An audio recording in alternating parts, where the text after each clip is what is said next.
Did we do it? Okay. Can you hear me? I can't hear you.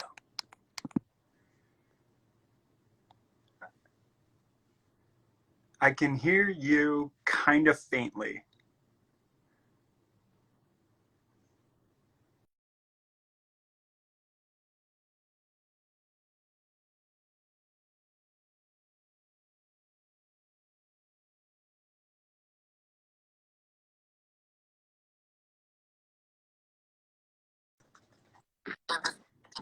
Yes. But I still can't hear you. You can't hear me?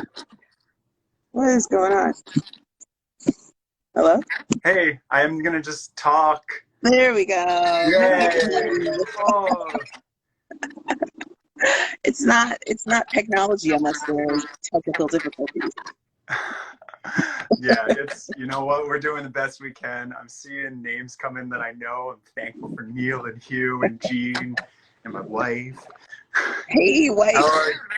And my Good, wife. how are you? I'm good. I'm good. It's good to see you, man. You got your wonderful literary backdrop. Have you heard that people are renting book backdrops during the pandemic? No. Yeah. This is the first, like today this is is just all plastic. You got it color coded a little bit. Looks good. Yeah. I wonder what room ratings you would give you. Gravitas, you know. There's a Twitter account, room raters, that rates the backgrounds of folks on these virtual chats. Yeah. I mean, I'm Judge giving me, you Twitter. a good 9 out of 10. We just need an award, right? Which you have some after this summer. Yeah. Oh, Opal, come on now. I spent all morning buzzing about things I can't talk about, so I just gotta keep myself grounded. But there are ones that you can talk about. Like, so for those who don't know, we are talking to Jimmy Goldblum, the director of A Broken House, which is one of the shorts that opened the season 4 POV shorts, and it's one of the films that has been making waves this season, and it's expected to do pretty well this awards season. Yeah, well, we've been really lucky, It's kind of funny because we finished the movie actually literally in January 2020, right? So like right before we all went into lockdown. And it was tough because we were supposed to premiere at Hot Dogs, we were flying to Toronto, doing the whole thing, and everything got canceled. And I just think that as the lockdown continued, as quarantine continued, I think the movie began to register on a different note, because I think that a lot of what it's exploring is the ways in which our immigration system, the way that we treat Muslims and people from the Middle East, creates bifurcations, right, in our systems, and the way that Muhammad can't see his family for upwards of 15 years, right, and all of a sudden all of us sort of had a little bit of empathy for that, right? Because we couldn't go to funerals, we couldn't go to weddings, we couldn't see our loved ones. So I think the movie is kind of hit an emotional note that maybe I couldn't have anticipated when I went into production 2 years ago. Indeed. Yeah. And that's, I think, one of the incredibly powerful effects of documentary filmmaking, right? That you're able to have someone's experience, whose real experience, be such a touch point for so many others. And this film is incredible, both the film and the artistry that you display in it, and of course Muhammad's story. So talk to us a bit about how you came to find out about Muhammad's story, and to feature him, to follow him, to create a broken house. Yeah, totally. So It's a little bit circuitous, but like the short version is that I was working on a TV show for Apple actually called Home, which was about like the most fantastic architects in the world and the crazy ways that they explore home in their work and blah, blah, blah. And our researchers actually found Muhammad's story as part of that process, and I saw it and I was like, this connects with me on so many levels. This is like, you know, so many levels. And I was like, I have to do this one. And actually, an executive who no longer works at Apple rejected Muhammad's story because he didn't live in a fancy enough home, you know? No way. Yeah, yeah. So, like, while that was happening, simultaneously, you know, I have a producer, Matt Weaver, who I work with on Chef's Table and Home. He met Dick Gephardt. He used to be, you know, House Majority Leader in the 90s, you know, famous congressman for decades. And Dick was like apoplectic about the state of immigration under the last administration. And he was looking to kind of finance films, projects that were, I think, humanizing, that it served as a corrective in a lot of ways to the rhetoric that we were being inundated with on a daily basis. And so I called Muhammad and I was like, man, like, if I can find a way to do this independently, would you still work with me? And luckily, like, he agreed, and we just figured out a way to do it. But yeah, it was a lot of kismet, a lot of luck, and just being in the right place at the right time, you know? That's amazing. And it's always about not just finding the story, but finding a representative to help you make the story. And you have those all together. Yeah. I mean, I'm so grateful because, like, I never would have been able to do it the way that I did it had I been doing it for one of the streamers, you know? So it really worked out for me. It really worked out for me. I'm very grateful. So how long was it between when you met Muhammad and you started filming? Yeah. I asked that question. You are able to really capture some beautifully intimate moments, you know, some vulnerable moments between him and his mom. And, you know, I don't imagine that sort of comfortability with you come immediately. Yeah, I mean, it was definitely a process, right? You know, of just, because, yeah, look, I mean, Muhammad is a Syrian Muslim from Damascus who lives in New Haven, Connecticut. I am a neurotic white Jewish dude from suburban Philadelphia. Like, we come from different worlds, right? And, like, I think for me, it's incredibly important in any work that we do to not take people's vulnerability or access for granted. You know, it's like trust is earned, right? And so, you know, I filmed with him in the winter in Connecticut. In that process, he told me that he was flying to Lebanon to meet his mother in, like, over New Year's. And so, you know, overall, that was like in a 3-month window of filming. But, you know, for us, it's about having very transparent conversations, you know? It's about, like, making sure that I'm always being really clear with my intentions with my subjects, you know? And honestly giving space for any concerns that he may have. And the last thing that we filmed was that scene with his mother at the end of the movie. And it's just like, I'm enormously grateful because, I mean, that was very raw. I don't speak Arabic, so I didn't know what was being said, but there was such an electrical charge in the room. And, you know, with me and my cinematographer, Zach, who were filming that, it's just like, I just feel so grateful that he trusted us enough to be that vulnerable, you know? And again, yeah, you just can't take it. You can't take it for granted. Indeed not. I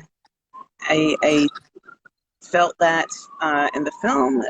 You know, the very first time that I watched it, you had me, you know, in tears. And the film that A Broken House pairs with Tiffany Chung's Lullaby is similar. Like a tearjerker, the kind of intensity that you're able to capture on screen. I'm sorry for the weird background, but outside was the best opportunity, best circumstance for today's work from home situation. I want to talk about your entry point into Muhammad's story, which is using his art as this vehicle for working through, a lot of his grappling with emotions and missing more at the home. Did you find any connective tissue there as an artist in what he was doing with his art and what you do as a filmmaker in preserving memories and preserving? Yeah, it's funny, like I'm kind of like realizing this in like retrospect, that like I begin to like look, I look at my filmography and I'm like, wow, like I tend to like work with artists a lot, and it's not like something I think about consciously. It's just like those tend to be the stories that I get really interested in, and I think it's just like anything that like will take you into like a slightly different sphere of thinking and seeing and feeling. Like I just like seeing the world through artists' eyes. And so, yeah, it's like one of those things where you're like, oh yeah, I did that again. That's weird.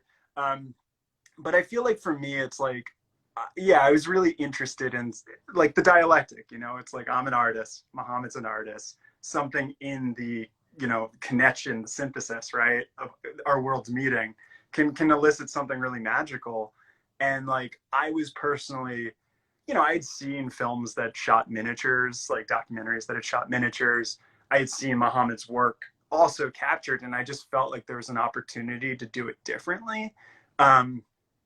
Something that I was really like interested in was, like old sort of Hollywood technologies where they used to build miniatures. I mean, my neighbor literally directly across the street is like a miniature maker. Like they're all over, they're hidden around LA. It's just like we use this thing called a snorkel lens, which is a very long lens that you can kind of just like put yourself into the work, and all of a sudden with scale you feel like you're living in it. And I thought that was really interesting, right? To my dad actually watched the film and he was like, yeah, it was cool, like, and it'd be good if you like showed some of his art, because he didn't actually realize that those images that I was showing were Muhammad's art. And that was like a thing that I really wanted to play with, was like blurring those boundaries. So like you don't know if you're in like the art world or the real world or some magical world in between.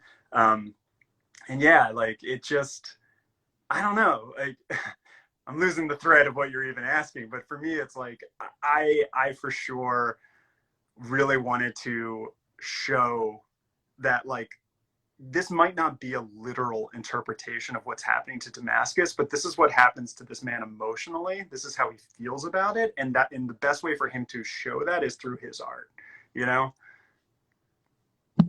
And you are someone that speaks his language as an artist. Yeah. And an unintended capture of art. Yeah. And there's something to be said about the things that sort of you naturally gravitate towards, and the type of stories that you feel most adept at or inclined towards, conveying through your art and to the audience. Yeah. Yeah. That's where the magic is found, I'd say. Yeah, I mean, it's like I forgot who said it, but it's like style is basically ripping yourself off.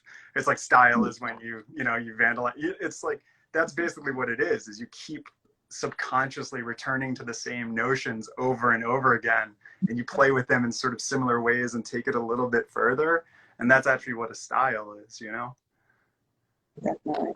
Yeah. Oh, who's that?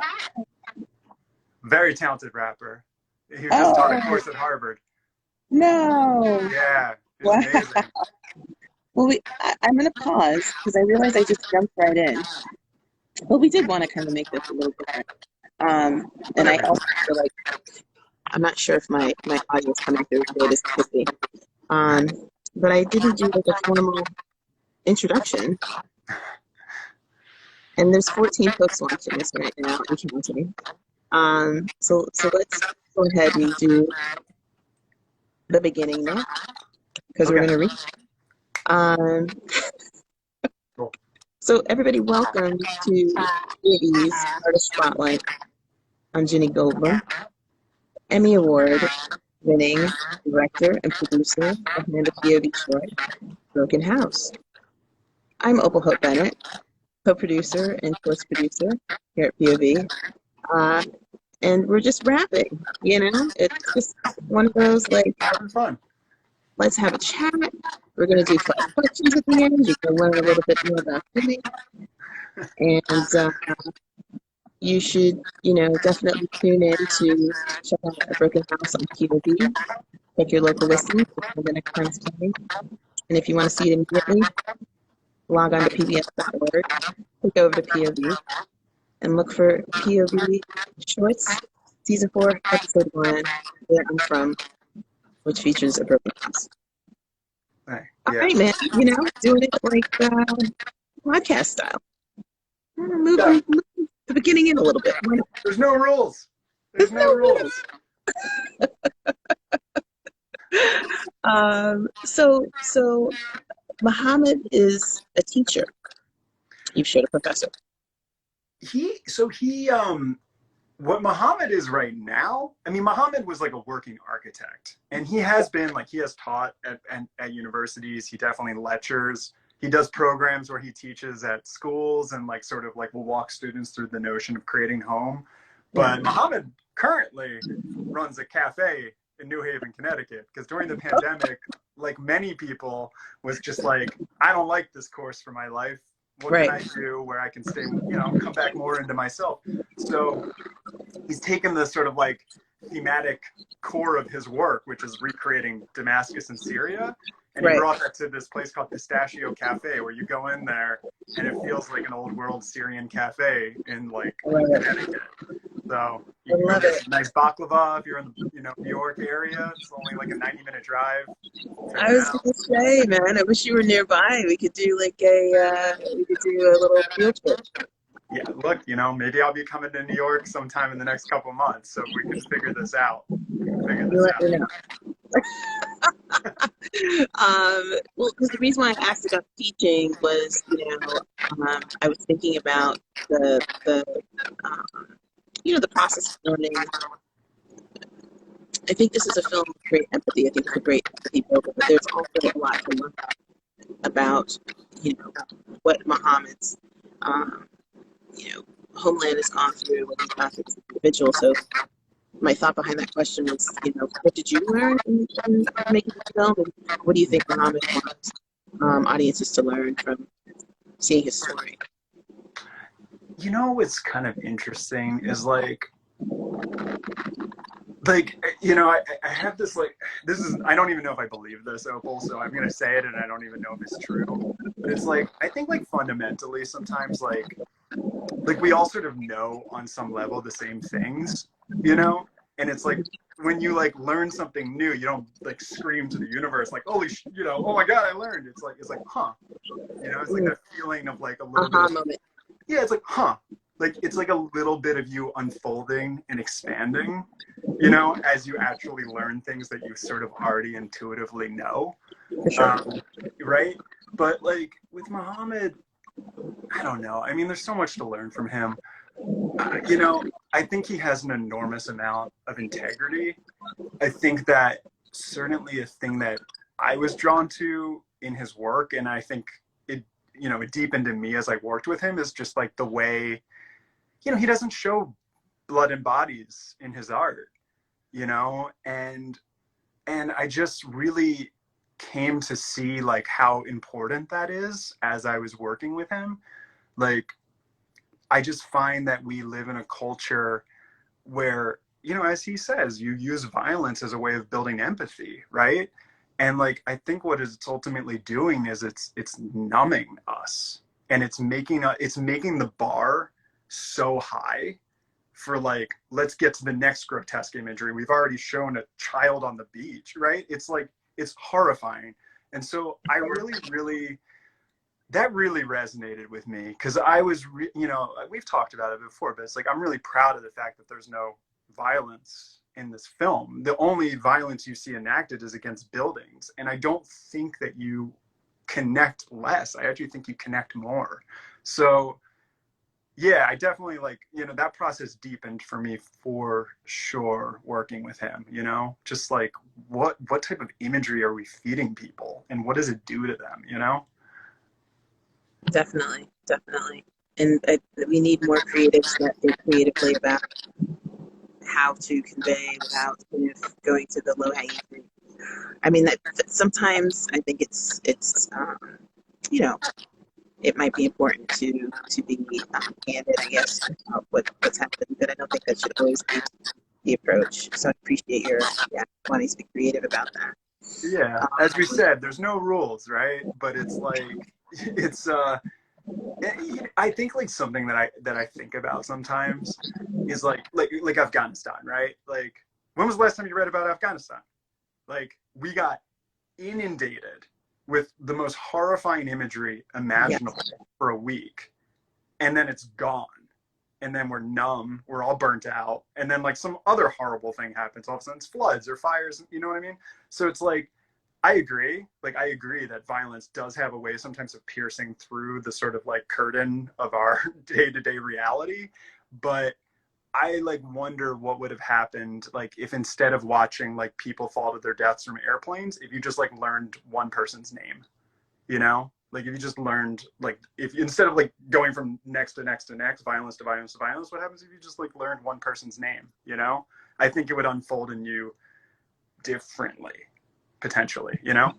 No, I hear that. I hear that. And certainly different stakes involved when you're thinking about it as just yet another act of violence versus, learning about a living, breathing person and, their Yeah, life and their family and the details that connect us and that demonstrate what we have more in common versus what is so different from this totally.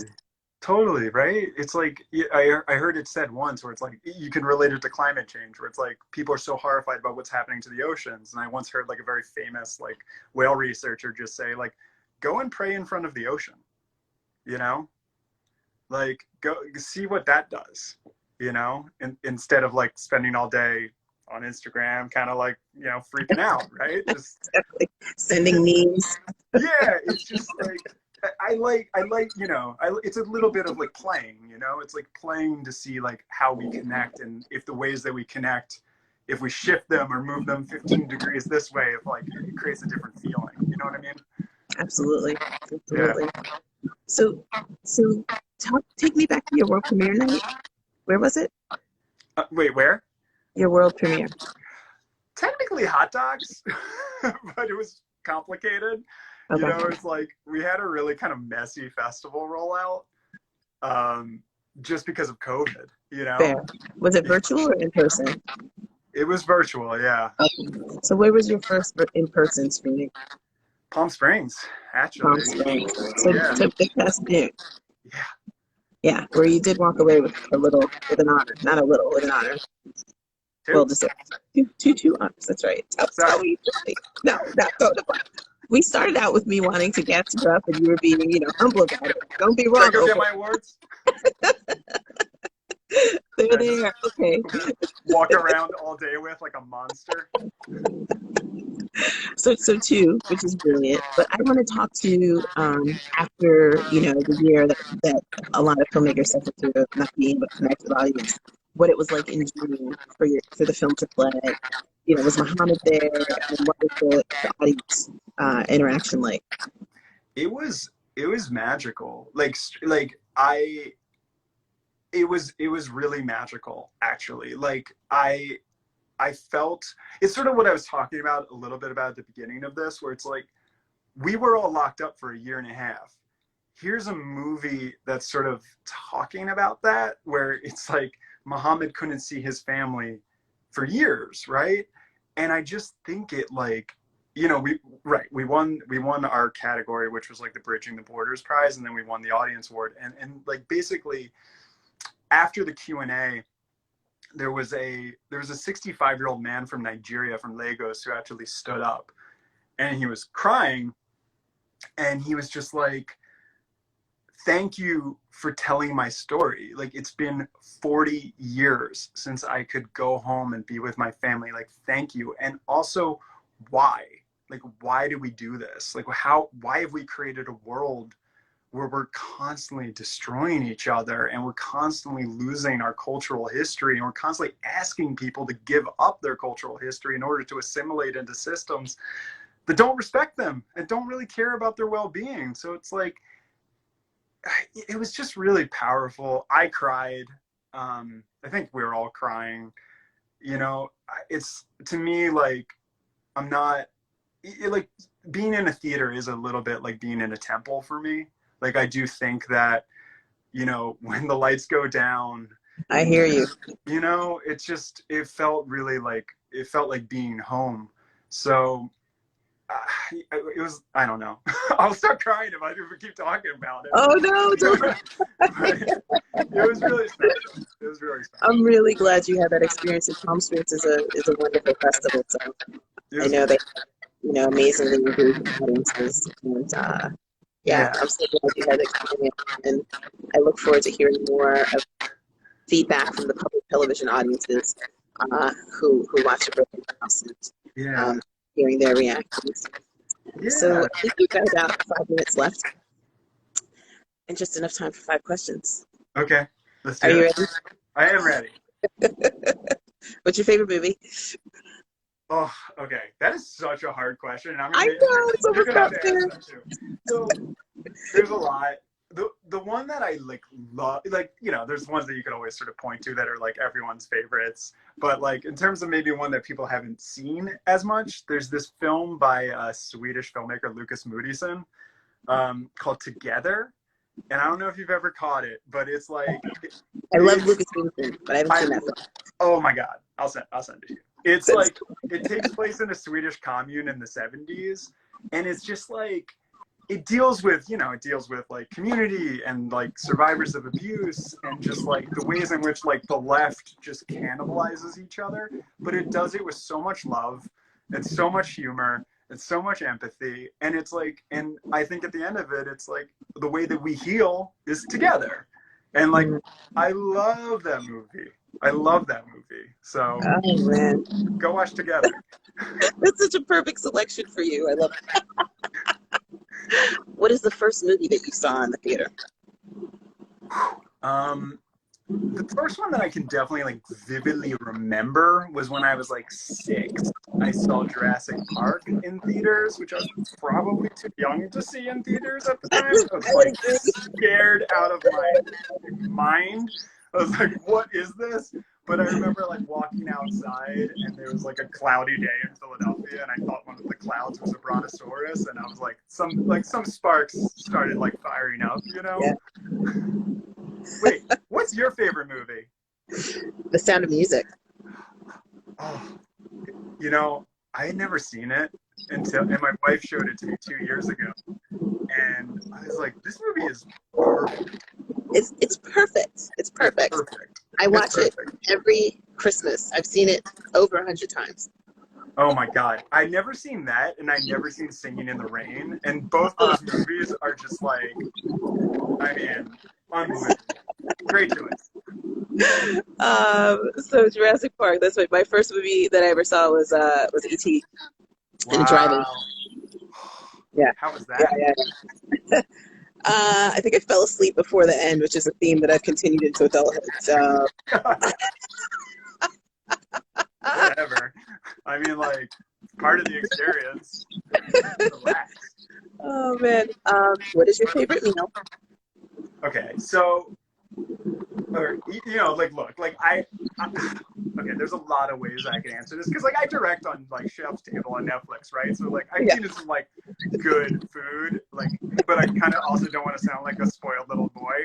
So, I think that the meal that I remember most fondly, like, started with some chaos, which was, like, my wife and I actually eloped in 2017, like soon after Trump's inauguration, because she's from Pakistan, and you know, she was here on like a visa, and her immigration lawyer was just like, this is not getting renewed, like, you are an outspoken brown Muslim woman in America, like, no, it's not gonna happen, get married. So we like didn't tell anyone. Yeah. We found one, you know, I was like, who's my friend who's the best photographer? That's going to be our witness. He like showed up with like 5 cameras. It was like a beautiful day, and, you know, went to City Hall in New York. And then afterwards we went to this restaurant in Prospect Heights called Olmsted. And we sort of like told them our story, which was, you know, we're essentially like running away together. No, our families don't know. We're just trying to stay safe. And they gave us this beautiful meal, and the bill arrived with a big $0 on it. And it just felt like, it just felt like community, Yeah. So that was a really, and the food is also so good. Like, I miss that place a lot. What's your favorite meal? Is it Olmsted, you said? Yeah, Olmsted in Prospect Okay. Heights. It's right on Vanderbilt. Okay. We're gonna exchange notes after this. Oh yeah. I studied in Italy during grad school, Oh my and God. I found an English-speaking church in this town where I lived, and I befriended this Ghanaian woman, beautiful lady, whose boyfriend was this Italian, or is this Italian hotelier. And she invited me over to their one evening for dinner. I think it was a Friday night or something. And, I drive up this beautiful hill to the top of where his family's hotel was. He owned and managed it, the property there. So they take me on a tour. It's beautiful. And they give me a really nice aperitivo. And then we go to his quarters, where he had prepared the most amazing meal I've ever had outside of a restaurant. He had a bread baking oven off the side of the kitchen. So he had made I'm beginning to sweat hearing the story. Go on. beef carpaccio and beautiful pasta and amazing cuts of beef. This is when I still ate meat. I mean, and like wine that he bought by the barrel. And it was just decadent and joyful.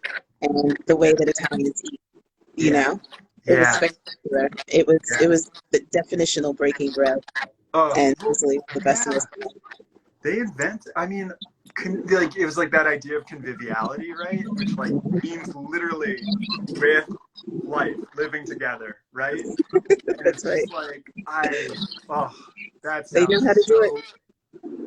Favorite place you've ever been? Favorite place I've ever been? Oh wow. Okay. Yeah. All right. This is a good one. My family, we grew up traveling a lot. Like my mom was an immigration lawyer. We would always sort of travel to where her clients were from. So I was really lucky in that sense that like my suburban life was open up to me 3 weeks a year, and but I love nature.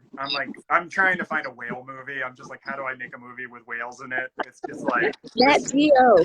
Yeah, I know. I don't know. There's a lot of them, but I want to make mine. But basically, there's a place that maybe you remember from Margaret Thatcher's war in the 80s, was the Falkland Islands. Sure. There's an island off the coast. Well, that's part of the Falklands called Sea Lion Island, which is 5 miles long, 1 mile wide. About 10 people can stay on it in like a hut at any one time, and it is insane. Like it is like there are just penguins. There's like little holes where this like one breed of penguins burrows because they're burrowing penguins. And I was like walking around on the first day, and like my foot slipped in a hole, and I heard like a noise, and I realized that I like stepped on a penguin. And then I bent down and was like, "Oh my God, are you okay?" And then the penguin bit me. And it was just like this. This is not like. Oh my God. I felt like like Snow White, where the birds are landing on you. But in terms of just like abundance of nature in like the smallest possible setting, like that place is absolutely insane. That sounds surreal. It's wild. I can't top it. I've been to Maui, Hawaii. It just felt like paradise on earth. Never been to Hawaii. Is it amazing? It's that drive from the airport to is in Lahaina, and there were parts along it where like you're yards away from the ocean on the highway, which is just it's spectacular. That's awesome. Oh my God. Last question: favorite place to shoot? Okay. Yeah. So okay, my first documentary was called "Tomorrow We Disappear," and it was about the Kathputli colony in New Delhi, India, which is where all the magicians, acrobats, and puppeteers lived. It was 2,800 artist families that all sort of lived in what you would, deem a slum. Mm-hmm. But it was, back in the 1950s, all the itinerant artists, they would move from town to town, right? You would perform your art, you would get alms, and you would move on. But in the 50s, radio and television came into India, and it upended all those itinerant routes. So all of these artists from all these different parts of India descended on Delhi, and the outskirts was essentially jungle, and they cut it down and they built tent camps.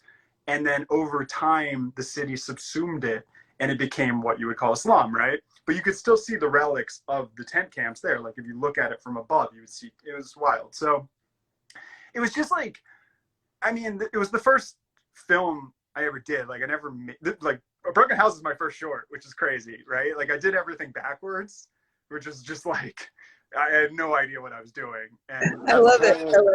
It's a whole story. But like, I spent, 3.5 years where I'd go to the colony, spend 6 weeks, film, come back to New York where I was living and edit, like work odd jobs to pay, and then just like edit enough to go back. And that's how I learned how to make movies. And, it was like, I think my wife and I fell in love there. She was a producer on it. It was just unreal. It was unreal. And like, talk about a place where like they were losing their homes, right? So that was the story, is that the colony land had been sold to developers in like a scandalous deal. They were moving all of the artists into transit camps to make room for Delhi's first ever skyscraper. And like these, the artists were just living life, it's like, of course they were furious, but that didn't mean they didn't party and celebrate and like find joy. And then you come back to Brooklyn where all these nebbish, directors are just complaining about the most mundane shit imaginable. And you're they just don't like, cut my oat milk. Yeah. Yeah, it's just like no perspective whatsoever. And it's just like, I loved being there. I loved being there because it felt like it was, it was just like an insane place to film. Like 2,800 artist families. Like, it's just incredible, right? But also just the way that they were so tapped into the flow of life, like that will stay with me forever. That is awesome, man. Way richer stories than I expected from this question. Oh, I like to tell stories. You're very good at it. Thanks, Opal. Thank you, Jimmy. No, and we've come to the end of our time. This is great. It was lovely. I'm so happy we had a chance to do this. I'm Me so too. grateful to you and your team. Maboob, just being the man. Thank you, guys. Thank you, everyone who joined us. And be sure to check out The Broken House on PBS, on POV Shorts. And Jimmy, I'll see you soon. Hopefully for coffee in Connecticut. Yeah, let's go. Thank you. I'll see you soon. Bye. Bye.